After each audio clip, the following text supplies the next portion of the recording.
Welcome to The Good Life. Thank you for stopping by. I'm Patrick Harney. And as always, you can listen to this podcast on Spotify, Google Podcasts, Apple Podcasts, iHeartRadio, Amazon Music, Buzzsprout, and you can also watch this on YouTube. So if you're doing any of those things, please make sure to like, subscribe, follow, give me a rating, hopefully a good one if you like it. And yeah, and just let me know how you think the show's going, and let me know if there's anybody that you want to see on this show. So talking about today's show, I have a friend with me. He is a director, he's a producer, he's also does some production design, and he is the co-founder of Fellpeller Studios. So his name is Jason Allen, and I've had the pleasure of working with him once before, and I'm excited to get into a conversation with him. So let's dive in, shall we?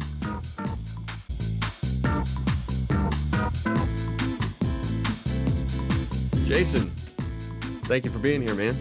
Thanks for having me. I'm very excited. So you are a co-founder and executive of Fellpeller Studios. Yeah. How did that come to be? Actually, it kind of started with myself and some of my buddies in film school. We all kind of gravitated toward each other at a certain point in our time there, just because we could kind of really see how what it took to make movies, and that we all kind of had that it factor that a lot of other people that we were kind of working with didn't have. So I don't know, we just we're like, hey, let's kind of make our own company, and instead of waiting for the work to come to us, we'll do it ourselves. That's awesome, dude. Yeah. That was one thing that I was told a while ago was don't wait on the business, because it'll leave you hanging every time. Yeah, it will. So where's go through? Yeah. Well, where'd you come up with the name Fellpeller? We actually we took a while to come up with the name, and we kind of settled on coming up. We found two Latin words that we really liked, and we just kind of jumbled them up. So it's got that kind of alliteration to it. And it's I think film and passion in Latin, both combined. So that's what Fellpeller means, actually. That's cool. That's cool. By the way, all the Star Wars stuff that you have back there is sick. Oh, thank you. Yeah, I'm a huge nerd, so my room is absolutely decked out. That's awesome. So when you guys decide, decide to create a project, what is that? even the mug. That's awesome. When you decide to create a project, what's your guys' process like? What, from the inception of the idea to filming? Mostly it's it's the great thing about we have got 6 people in Fellpeller, and it's usually one of us. It'll be an in-house project, or we have someone approach us to help them make something. We're kind of selective on what we do for other people and who we're doing it for. Mm-hmm. We really like to kind of look at the script first, and if it's something that we're interested in making, and if we have a good relationship with people, we're all for it. And then when it comes to doing in-house projects, it's kind of great because we have people in our court, in our corner, in terms of support. So for instance, I'll bring somebody to the table and I'll be like, hey, I've got this script that I want you guys to read. Everyone will look over it. I'll be like, yeah, that's awesome. Let's go for it. And then we all kind of help each other in terms of producing and kind of getting everything off the ground. Nice. Now, when you have that many people involved, does it ever get difficult to get things moving, or do you guys are you guys blessed that all of you are very much have the same goal in terms of where you want to be and the time you want to be, at it and everything like that? Not particularly, no. All of us are very, very cool with each other. We're all kind of best friends, so it's really easy. And the great thing is we all kind of excel at different things. So, I'm not great at sound, but we got a guy that's really good at sound in the company, and a sound editor, and that kind of stuff. So it really kind of helps, and we're not stepping on each other's toes too much. And I mean, we're all very real with each other. If we're like something can't be done, it can't be done. And but we try our best to make sure everything that we get approached for, or that we do, is as best as we possibly can make it with each other. Well, I'm sure that it helps that you guys were friends first. Yeah. And then got into business together, rather than, just kind of going into it blind. Man, that's awesome. And you guys have created how many projects now? You had Roadrunner. Yeah. You're working on Crow.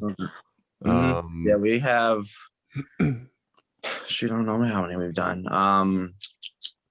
We did like a whole batch of short films in 2019 that we shot. We had our showcase for that at the beginning of 2020. There was about 4 in there. Last year we did Crow, and Can't Murder was the other shoot that we did. And then Project Horror, when I met you. Those were the only 3 things that we did last year's, because how everything was kind of on a hold. But we're already, it's February, and we're already hitting the ground running our first full-length feature film. So nice, man. That's awesome. Yeah. Well, and I remember watching Roadrunner. I was really impressed at, one, it's hard to do a period piece. Yeah. Because it's a lot more expensive to do a period piece, just no matter what.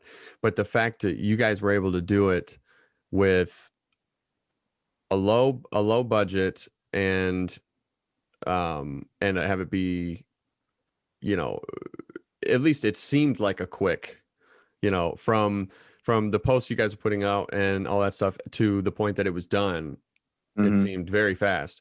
And so to be able to look at that and watch the product and be like, whoa, like these dudes like pulled it off really, really well. Yeah, I was very impressed. Not that my, that my opinion matters much, but it was really cool to see. And, and so when I saw that, and that was the first thing that I had seen of your guys's, or even really heard about of you guys. And I was like, whoa, I was like, these dudes are coming in hot.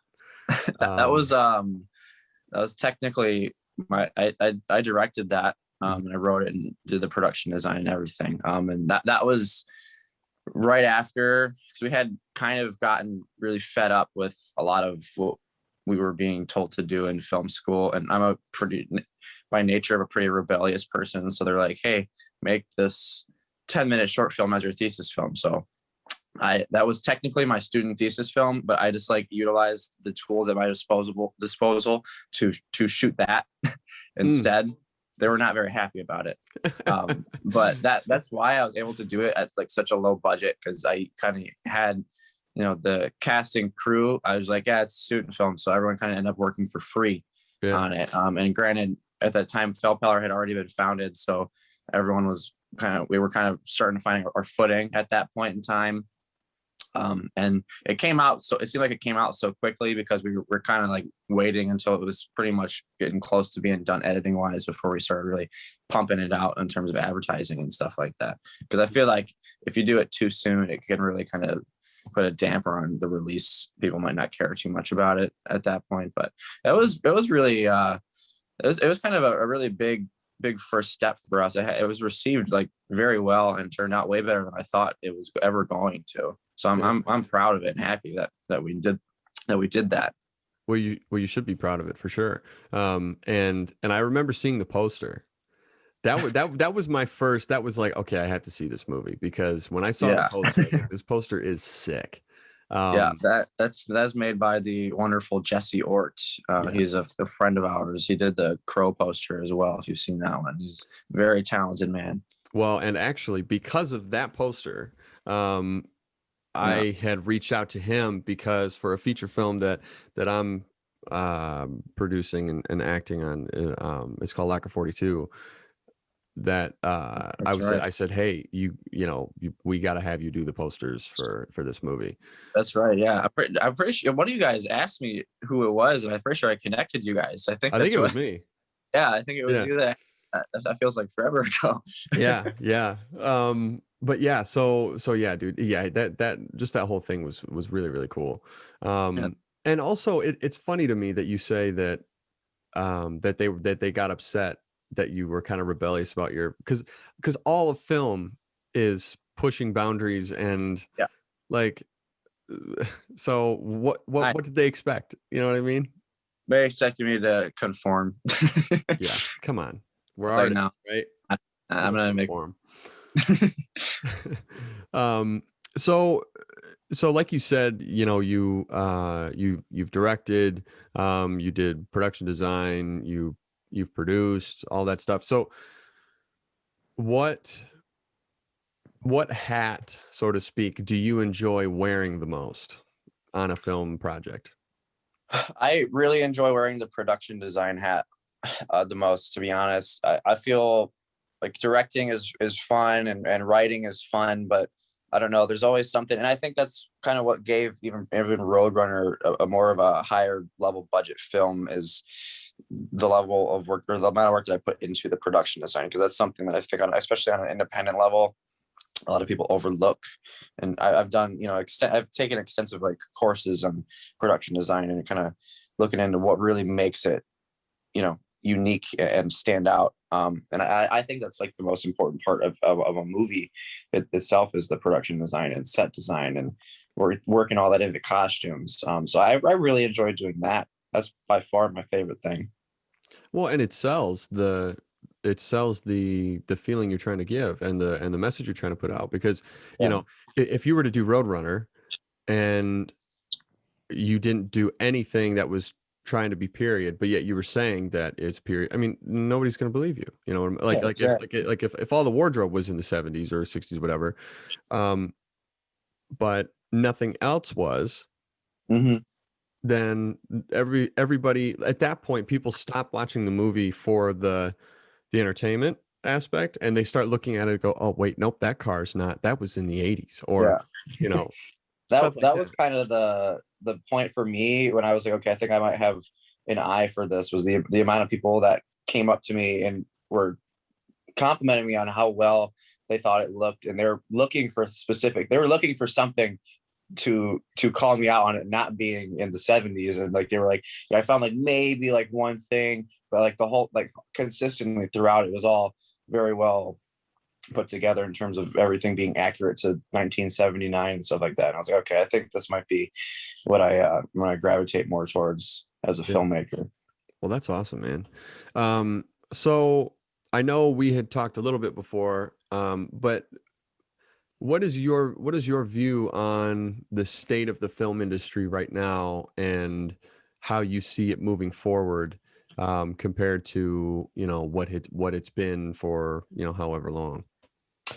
I really think that right now it's in a very weird transitional period, and I think it kind of changes every year. I mean, a lot of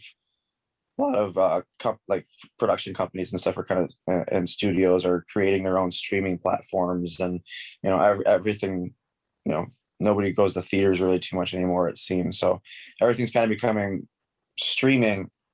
But I'm really interested to see. I personally feel like a lot of like big box office stuff is kind of starting to dwindle down a little bit, because for a while there was a lot of Marvel and Star Wars movies kind of overpowering everything. But I'm kind of starting to see a little bit of a resurgence of more original kind of indie film content, which I'm really happy about.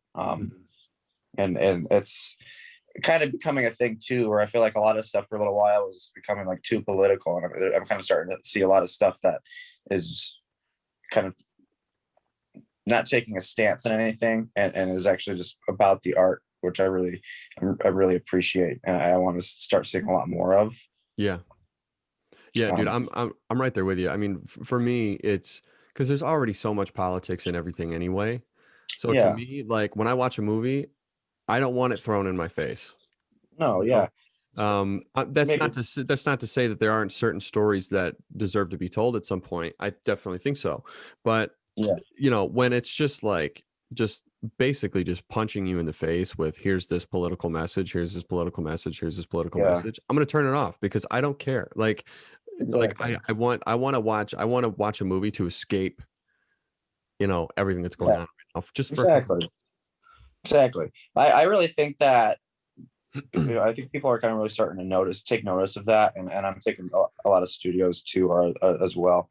Um, like for instance, I watched that new film Malcolm and Marie the other day that came Mhm, out, I think like a week ago. mhm. This guy, like that guy that does Euphoria, and I think he's a brilliant writer because he kind of really cleverly crafts a lot of current issues, and makes them really subtle and doesn't take a stance on either side of a subject, and it doesn't take effect of the story of the film or show itself, and I'm starting to see a lot more stuff like that, Mhm. which I'm really thinking that things are kind of going to start going in that direction, and I really hope I'm right about it too, because I don't personally, I'm not a big box office superhero movie kind of guy, so I'm getting a little tired of all that stuff. But yet Star Wars is lined your room, right? Yeah, I love Star Wars, but I've had enough. I feel Yeah. like there's too much coming out. Yeah. Well, and to your point of the not taking a stance on anything, I think that's when it's really cool, and that's the role that I think politics has in movies, is it should be able to present a certain issue or whatever, Yeah, but make it thought provoking and allowing you to decide how you feel about it, rather than exactly. Hollywood trying to tell you how you should feel about it. Yeah, Um, exactly. like it was something that it was interesting because I had seen an interview that Matthew McConaughey had done recently when he was on his book tour. He was talking about politics, and he had been asked about politics and stuff, and he said to me, he goes, what kills it is, and what how some of my fellow Hollywood people don't understand is, you know when you push the campaign to vote, right? Great, Hmm. go vote. I think everybody can get on board with that, right? But it's one Absolutely. but it's one of those things. He said they shoot themselves in the foot with the marketing, because they say, okay, everybody go vote, so that way we can get so and so in, or that way we can get so and so out, or whatever. He Yeah, goes, you just lost half your audience. exactly. Yeah, you're He's like, you're you're you're putting yourself in a box. Really, yeah, it's terrible. But I'm really hoping things kind of start to get pulled out of that. I've had enough of it, and I'm starting to see a little bit more. So I got a little bit of hope. yeah, for sure. And have you thought about, because I just thought of this as we were talking. Have you thought about the idea, because you said streaming?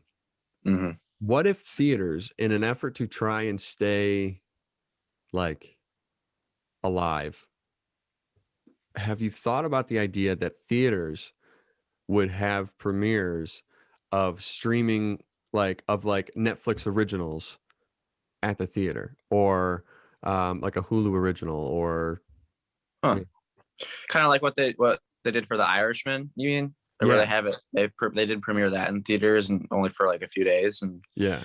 I I think that's a very strong possibility, but I think it'll be like a very niche thing. Hmm. Like not like the people that are like really into film or really want to watch something in a theater, or a film that's meant to be viewed in a theater. That'd be more so what it would come down to. But it's interesting too that like all these companies and studios are doing premieres for their big box office films on the streaming services now, which I feel takes a lot of their audience away as well. I feel like people, they think it might be adding to it, but I don't know. I feel like that the experience is different. It is very different. To me, there are movies that are meant to be shown on the Yeah. big screen, and that's why I thought it was like I loved what Christopher Nolan said about the Warner Brothers deal with HBO Max, Yeah. because he goes, you know, and it just came out that he severed ties with Warner Brothers Hmm. um, because of it. But he had come out and said, there were some of the best filmmakers in the world and artists in the world that went to sleep thinking that they worked for the best company and the best studio out there, and when they woke up, they saw that company they worked for was in bed with the worst streaming service out there. I was like, wow. Jeez. I love Yeah. that guy. Yeah. No, I think he's right. I mean, it's like I'm like Dune, for instance, like they're trying to do that on a streaming service. Like I have that streaming service. I'm not gonna watch it. I would much rather wait and see that in a theater, you know. Yeah. Yep. Yeah. Yeah. I'm right there with you. So what are some projects you got coming up? Um, so right now we're kind of sitting on two things. Crow is pretty close. I shouldn't say that. I don't know. I don't have the liberty to say that, or that's not my call. It'll be Crow coming out at some should point, be right? coming out very soon. Can't Murder, the one that we did last year, we're kind of waiting, I think, until probably October now, because it's a comedic horror film. So we're trying to get it out by Halloween this last year, but it was just we were getting too close to call, so we decided to kind of hold on that for a little bit. And then right now, as of right now, we have two, potentially three feature films that we're shooting. I can tell you, this last Friday, I started production on my first full length feature film, my first time directing, film called Saturnalia. Can't tell you a whole lot about it, but that's one big thing that we got coming out, probably hopefully towards the end of the year. Nice, man. What's are you able to say because you said you have 2 to 3, so are you able to say what the other ones are or no? Yeah, I can tell you. They're actually, it's kind of interesting because we're kind of forming a pattern at Fellpeller where it's like 1 year is all in-house projects, second, like another next year is all projects for other people, and then we kind of flip-flop. So this year it's myself, Jordan Curry, who's part of Fellpeller. He's got a film about a boxer, and then I think we might be doing a film for Matt Zakel as well. He's got another script that we're trying to get off the ground. Nice, man. Cool.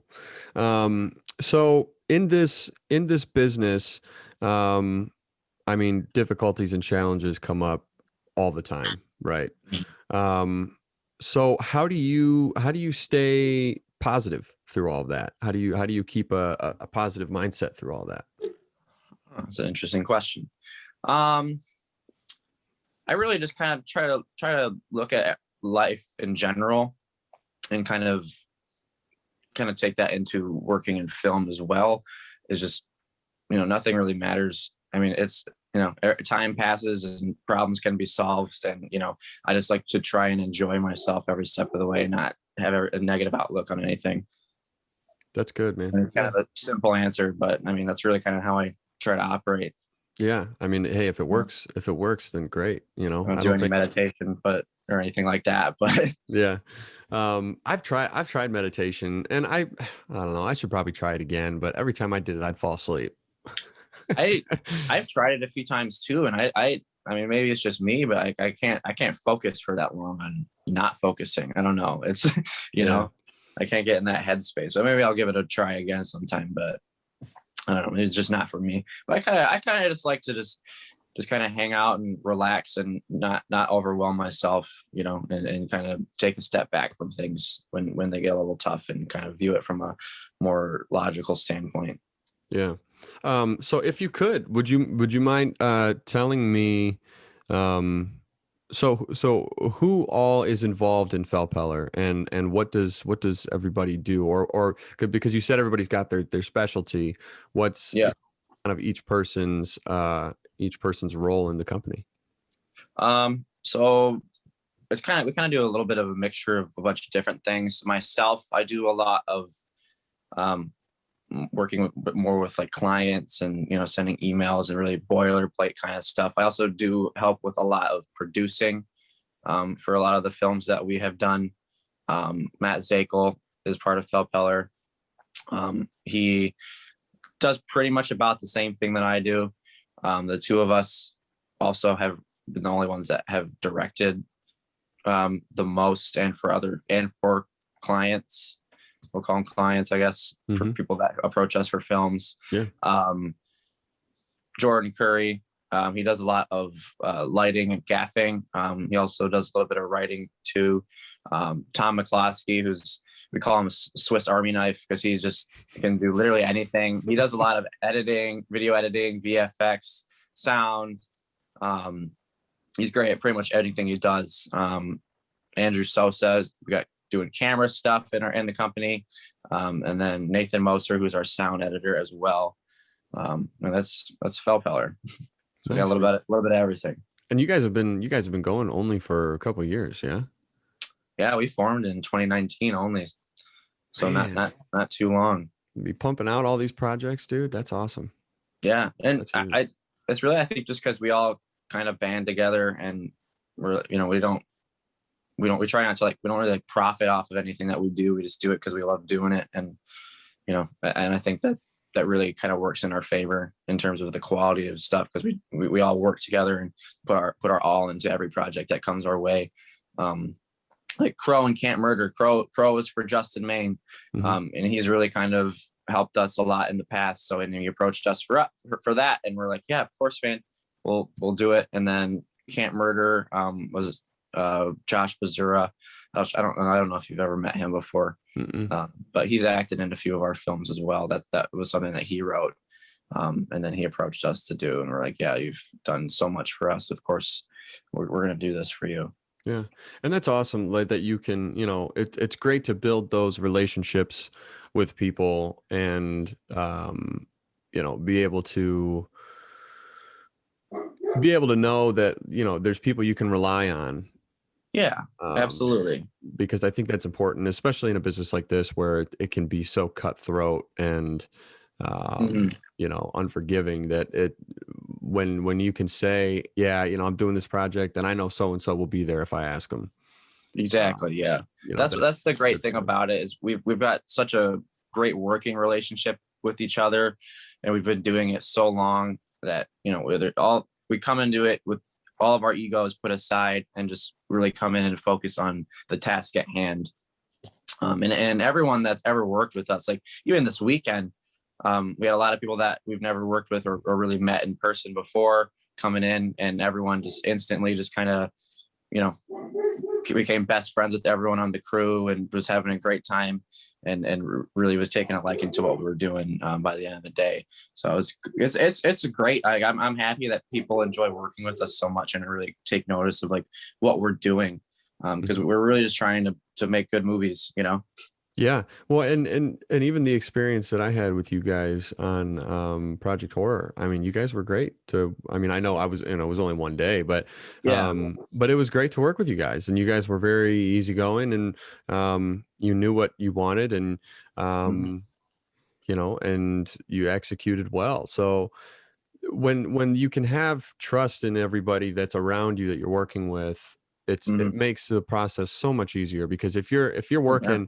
and you're thinking like, oh, is he gonna be able to do it all right, or is she gonna be able to get the job done, like it starts taking you out of what you need to be doing. Exactly. Yeah, you got to stay focused, man, and that's really all it comes down to, and keeping each other in check, and just making sure that if we can't do something, someone else can. It really, really kind of helps us out a lot.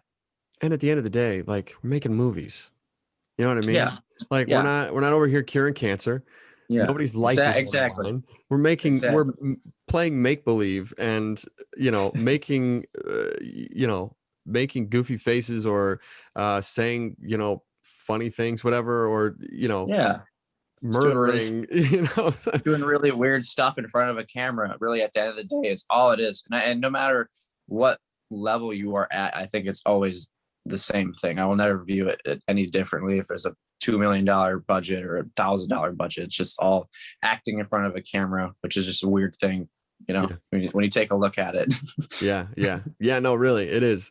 To be to embody, I always think that all actors are a little crazy, because the fact that you want to embody someone else for a period of time is strange, but it is fun. It's fun to step in the shoes of somebody else for a little while, and and also, you know, because I mean, I've done a little bit of producing, and that is fun as well. Like I enjoy that part of it Yeah. because I enjoy one being the person that like that is the support for the actors that I Mhm. can say, nope, I got you. If you have an issue here or whatever, nope, I got you. Don't worry. Yeah. Um, Of I, I, course. I I like being that person, you know, Yeah. um, but also, you know, being able to be a part of the project from its inception all the way to the end, rather than just showing up, doing my job, and then leaving. I don't mind doing that. Yeah. And one thing I will say, after Locker 42 gets done, I'm definitely not going to produce for a couple projects because Yeah. it's a It lot. takes a toll on your brain. Yeah, you're not Yeah. kidding. Yeah. Um, but I love it. Like it's very it'll be worth it, and it's very gratifying. Yeah. It's very rewarding at the end when you see the final product and you're like, we made that, you know. Yeah, And being there from start to finish is incredible. So it's quite the journey too, to seeing it come from a piece of paper to being on screens. Crazy. and the amount you learn during that process. Oh yeah. I mean, just you know, with this film, Locker 42, like I've learned so much. And we haven't even started filming yet. Hmm. But I've learned so much from the day the script was made, you know, and was written to, you know, all the revisions that we've had for it, but like getting certain people involved and, you know, the different steps. Okay, well, this isn't in place yet, so we gotta wait on this to get this in Yeah. place. Or even the learning of, oh, well, probably shouldn't have pulled the trigger on this yet. So, you know, it's Yeah. just all a learning process, but Learning along the way. yeah, exactly. Yeah, it's good.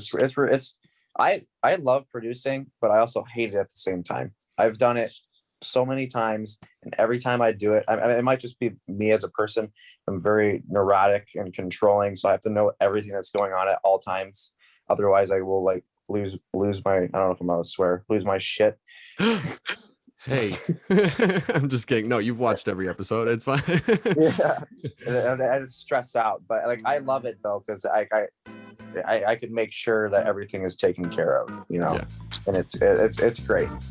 Yeah, for sure.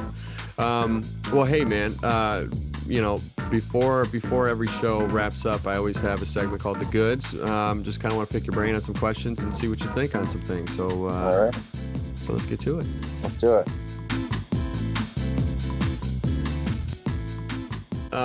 Question number one: what is your favorite movie of all time and why? Empire Strikes Back is my favorite movie. I love it because I think more so for the nostalgia fact of it. It's something that I grew up watching. I think a lot of people did. But I personally think it's the best Star Wars movie. The story is incredible. The production design is incredible in that film. The score is incredible in that film. I can watch it from start to finish every day and never get tired of it. I don't know. I just love it. Yeah. That or I've got that and a kind of a tie with Back to the Future. Those are like my two favorites. Okay. Those really both kind of inspired me to get into filmmaking actually. So Wow. Okay. So I'm assuming you watched The Mandalorian, correct? oh yeah, of course. So how did you feel about? Okay, everybody who hasn't watched it yet, spoiler alert. How did you feel about the Luke Skywalker little cameo thing at the end? I really enjoyed it. I thought it was really interesting and something I never thought that they would do. And I'm really happy that they did do it. I'm really interested to see where the show goes in the next season. I thought that they maybe rushed it a little bit. The CG that they kind of did on his face looked a little cheesy to me. But I mean, just the fact that it was Luke Skywalker, either way, I was happy about. And we got to see him in his full form after Return of the Jedi, and that was great. I felt like a kid again watching that. It was tasteful too. Yeah, it was. It wasn't overdone. It was. Yeah. Yep. But in terms of the face thing, yeah, that was my thought too. It seemed flat. It seemed there wasn't any depth to it. Have you heard of the company Corridor Digital? I have not. So they have a YouTube channel where they're like VFX artists, and they make a bunch of their own films and stuff, and they have like VFX artists react. Yeah. they've had like one of the VFX artists that did like all the like Avengers movies. They had him come on and they talk and they react to certain clips that are good or bad or whatever. Well, Yeah. they actually took on the challenge of trying to redo that scene Really? and do a better Luke Skywalker than what was there. Wow. And I think they did it. Really? It looked a lot better. That's incredible. And they did it very fast, but they did the whole deep fake thing. Yeah. But yeah, you'll have to check it out. It's on YouTube. Yeah, They have a I'll really, probably really look it cool up. channel. They also have like a series of like stuntmen react, where they'll have, you know, either a stunt guy or a stunt woman come in and they'll so they've had like the stunt guy that did he was the stunt guy for Black Panther. And like he comes in and does all that stuff and talks about it all. And Awesome. it's just they're a really good channel. So I'll check it out. and that's not a sponsorship or anything, Corridor Digital No. or Corridor Crew. Go check No, their not at channel all. out. Yeah. Okay, so if you could have one actor, like dream actor in one of your films, who would it be? Do they have to be alive still? No. Okay. If I had to pick one, I'd probably say Patrick Swayze. I've always had a thing for Patrick Swayze. I don't know. I love all the stuff that he ever did, and I think he was incredible. He's something that I would have really enjoyed working with. Okay. Huh. All right. That's an odd one, but that's a good one though. He was great. Patrick Swayze was fantastic. But modern actors, though, I would, if they're alive, I guess I'll say that. Probably Jake Gyllenhaal. I love Jake Gyllenhaal. Yeah, he's really good. Yeah, he always kills it. He's doing like, isn't he doing, or he was doing Broadway stuff for a little while. For the last he was, I think. And he's right back. He's shooting a new movie now. I'm pretty sure called like Ambulance or something. I don't know. But I love him. Yeah, probably my favorite actor currently. Okay. Name a movie that you think is overrated. Overrated movie? I actually have been in so many arguments over the course of my life about this, but I cannot stand Ratatouille.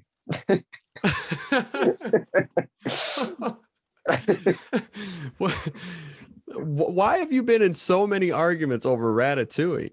Because people, it's a common topic of conversation is what's like the best Pixar movie, and everyone always says Ratatouille, and I'm like, Ratatouille is not the best, and like I'll counter it. I think The Incredibles is the best Pixar movie personally, and I don't know, people get very heated about it when I say I don't like Ratatouille, and I've had literal screaming matches with people about that. Like it's crazy. I don't know. It's not that it's like a bad movie. I just think it gets so much more hype than it deserves. Yeah. Wow. Well, okay. Do you hear that, Pixar? You're ruining friendships. That's what you're doing. With your movies. I mean, it's a good movie, but I wasn't like my face wasn't blown off from it, you know? Not enough to scream at me for. Yeah. which again happens far too often. Like within the last 2 weeks, it's happened to me. So wow. It's very regular occurrence in my life. You know, there's people you can see about that, right? Yeah, probably, yeah. But it keeps things interesting. Man, see, I would have expected something different, but not Ratatouille. Yeah, I know. Hit me with those oddball answers. Yeah, for me, I would say Reservoir Dogs. I can see that. Yeah, I mean, I love Tarantino, but I mean I don't know, that movie's kind of boring to me, actually. Yeah. See, thank you. Yeah. Like it was good, but I wasn't like everybody's like, oh, you have to see Reservoir Dogs. Yeah. And so because so many people had said that, and then I finally saw it, and I was like, that's how I feel about Pulp Fiction. I've never seen Pulp Fiction. Never seen Pulp Fiction? No, but everybody's like, yo, that's a classic. Like you have to see Pulp Fiction. And now I'm kind of like, okay, is it going to be the same type of thing as Reservoir Dogs, where I'm slightly disappointed? Very cliche filmmaker thing of me, but Quentin Tarantino is my favorite director. If you've never seen Pulp Fiction, you're definitely missing out. I mean, that was okay. Reservoir Dogs was his first film, And I mean, for a first film, it's not horrible. It's just not the best. And I think everything he did after that has improved greatly. But Pulp Fiction is definitely up there. I think it's one of like the best movies ever made, personally. Okay. But you should definitely check that out. Yeah. I mean, I really like, I don't know, Tarantino, he's very hit or miss for me. Okay. I loved Django. Yeah, I love that Even movie. though there are moments that are so ridiculous, like Yeah, like I the like point, that. like but it's great because Yeah, it's the whole suspension of reality thing. So like, take for example, toward the end when Jamie Foxx is just blowing people out of the water in the house. yeah. Well, when he's on the stairs and he shoots somebody and then they're in the doorway and then they go Yeah. flying straight back. Physics wise, for the law of physics, that would not happen that way. It does not work. It does not work that way. If you get shot at an angle, you don't go straight back. You know, Yeah, it does not check out. I mean, I like that though. I think like but the that movie for was me, so I good. remember watching that movie when it came out, and I think even for Tarantino, that was like a huge.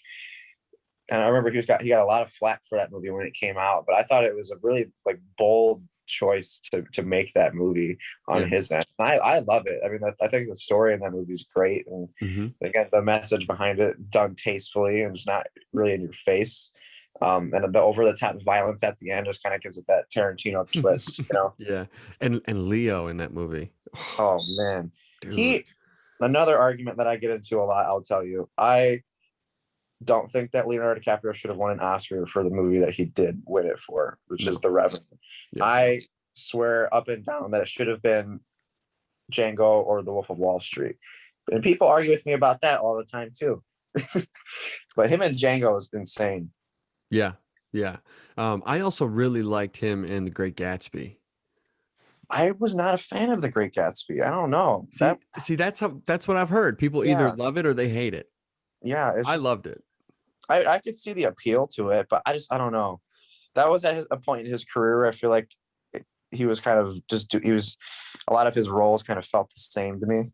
I don't know. I don't really like the book The Great Gatsby either, so maybe I should not want to talk, but because I guess what I liked about it was the style of it. Yeah, the way that it was a very classic feel, but yet there was still hints of modern, like with the music and everything. But his character reveal in that movie though is one of the coolest character reveals I think I've ever seen. Yeah, when the fireworks hit and you see him turn with the glass and it's kind of in slow mo, like, oh, dude, it's iconic. It's a meme now. So, I mean, yeah, really. He's the most memeable actor of all time. For sure. Yeah, for sure. Especially the Django, dude. Oh, that's my favorite one. That and his Once Upon a Time in Hollywood one too, when he's like flicking at the TV. I'm like, oh yeah. Which that is that Tarantino movie. That's my favorite Tarantino movie. That's your favorite one. Okay, yeah, that's my favorite one. I just rewatched that the other day. Actually, I love that movie a lot. I love it mostly for the production design behind it. That's my favorite thing about it. But my actual favorite Tarantino film is Inglourious Basterds. That's probably my movie too. Yeah, I think that is his cream of the crop for him. That's that's probably my second favorite behind Once Upon a Time. I didn't like The Hateful Eight. Really? Okay. I saw it in theaters. I fell asleep. When they started getting to like chapter 7, I was like, oh my God, kill me now. Like, it's still going? Yeah. And it was just, I don't know, dude.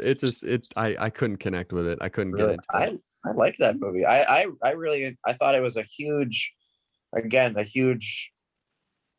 risk to like making a movie that kind of was like a play, all took place in one room pretty much the entire time with just a bunch of actors and being entirely fueled by dialogue.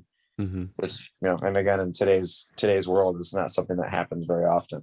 Well, also it's funny because that movie, my uncle, he won't see it because he's a musician. And the part in the movie where they smash the guitar. Talking about that guitar, yeah. Kurt Russell broke that thing, yeah. And that he broke the original from like the 1800s. Yeah. Like he said, and my uncle was like, I will not see that movie because Tarantino Really? went up to him and said, smash the real one. Wow. I mean, Because he wanted breaking the it probably genuine I don't think reaction. was a cool move, but I can understand his reasoning behind not wanting to watch it because of that. Yeah. I mean, even He just said it breaks his heart just hearing yeah, about it. no, I know. It's funny too because like when you watch that movie, like you can like I forget the girl's name who plays Daisy Domergue in that movie, but like she didn't know that he was gonna do that, but you like see it on her face, like oh my god, was that supposed to happen in that Yeah. scene? It's kind of funny, but also like not cool to break that guitar. Yeah, like get a prop, dude. Like just, Yeah, make a prop one. Don't do the real one. Don't do the real one. yeah. Okay, so now name a movie that you think is underrated. Underrated movie. Oh wow, that's a tough one. Hmm. I There's so many. One of my personal favorites that I don't think gets talked about enough is Ex Machina. Have you ever seen that movie? I've never seen that movie, but I remember when it That's, came out. yeah, that is fantastic. It's got Oscar Isaac and Donald Gleason from A24. I think that is such a good movie. I love that so much. People do not talk about that movie as much as they should. But you should definitely check that out as soon as you get off. That was the movie that kind of put Alicia Vikander, or I think that's how you say Yeah, it. That kind of put her on the map, didn't it? yeah, it did. Yeah. Yeah. It's again, it's one of those movies where it all takes place in kind of one house and just really fueled by dialogue, but it's done in a more engaging way. And it's just I don't know, it's just great. And Oscar Isaac's performance in that movie is just he plays like the bad guy in the movie. It's just mind blowing. Mm. For me, it's an underrated movie. It's a comedy. Um, I guess you could say controversial, but totally obnoxious is Tropic Thunder. Tropic Thunder, okay. It's my I like Tropic Thunder. it's my favorite comedy of all time. I love that. Uh, Okay, that's cool. it's just so over the top, but it's also so well done. Production Yeah, design wise, yeah. it's really well done. It's been a minute since I've watched that movie, but from what I remember, that's you're right about that. It's that. Oh yeah, that Jack Black and Ben Stiller, and I mean the whole cast in that movie is just great all around. There's so many big names in that movie. Yeah, it's.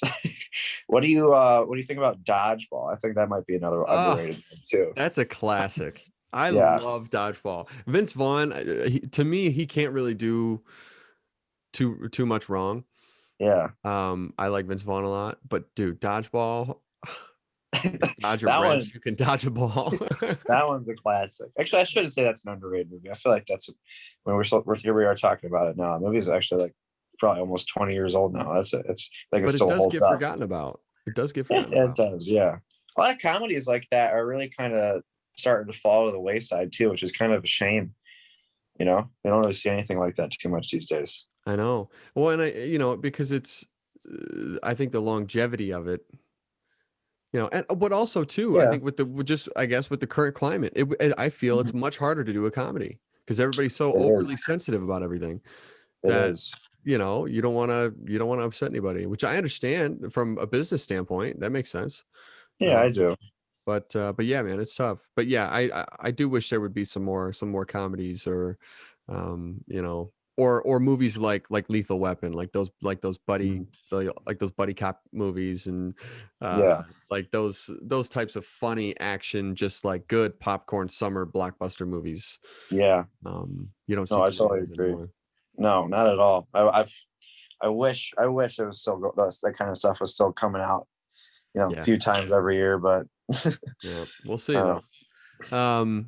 And then finally, what are some methods that you have adopted or uh, you use or instill in trying to keep yourself centered, keep yourself grounded? um kind of spending time with friends and family. Just kind of stepping away from everything for a minute and just kind of being with myself and people that I love and care about, and just kind of again realizing a lot of things in life that we think matter don't. and kind of taking the stress and negativity out of normal day-to-day stuff. Which again is a pretty simple answer, but I don't like to view things in a negative light like that, and I kind of want to just enjoy things as much as I possibly can within reason. That's good. It's I mean, like you said, if you can be around people that love you for who you are, yeah, at the end of the day, there's nothing better than that. Yeah, you don't need anything else. But that and drinking sometimes, that's always good too. That and all the hard drugs that I do, but yeah. Well, that's good, man. Well, hey, I appreciate you coming on the show, and it was great talking with you. And I mean, hey, you're welcome back anytime. Anytime you want to come on, and anytime if you got something you want to promote or whatever. You just let me know, man. I'm always here. Always happy to do it. All right, man. Well, hey, thanks for coming on, buddy. Yeah, thank you. This was a lot of fun. And that wraps another episode of The Good Life. Thank you very much for being here. Thank you to Jason for being here. Make sure you go and follow all of his social medias, all of his stuff, to make sure that you can keep up on what he's working on, because they are a powerhouse and they're coming. Yeah, as always, make sure to like, subscribe, share, comment, and and we'll see you next week.